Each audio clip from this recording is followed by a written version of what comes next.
கமர்தீனும் திவ்யாவும் ஒரே சீரியலில் ஒன்றா நடிச்சிருக்காங்க. ஸோ அவங்க 2 பேரும் இதுக்கு முன்னாடியே தெரியும், கொஞ்சம் ஃப்ரெண்ட்ஸ் தான். வந்த அன்னைக்கு 2 நாள் அவங்க 2 பேரும் நல்லா தான் பழகிட்டு இருந்தாங்க.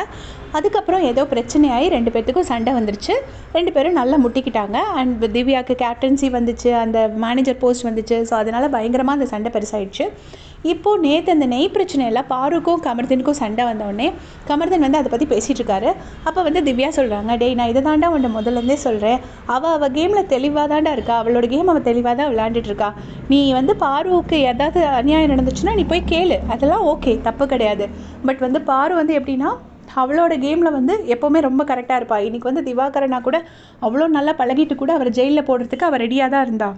அப்புறம் கண்ணில் அடிப்பட்டது சபரினால், பட் உன்னால் அடிப்பட்ட மாதிரி அவள் வந்து ஒரு அந்த ஸ்கிட்டில் ஒன்று பண்ணா, அது ஏன் பண்ணான்னு கூட தெரியல அப்படின்னு சொல்லி திவ்யா சொல்கிறாங்க. அந்த விஷயத்தில் எனக்கு ஒரு மறுப்பு இருக்குது.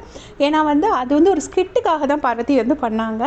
அதில் வந்து எதுவும் எனக்கு தப்பாக தெரியல. அந்த கண்ணில் அடிப்பட்டது வந்து கமர்தினால் பட்டுச்சு அப்படிங்கிற மாதிரி ஒன்று பண்ணியிருப்பாங்க.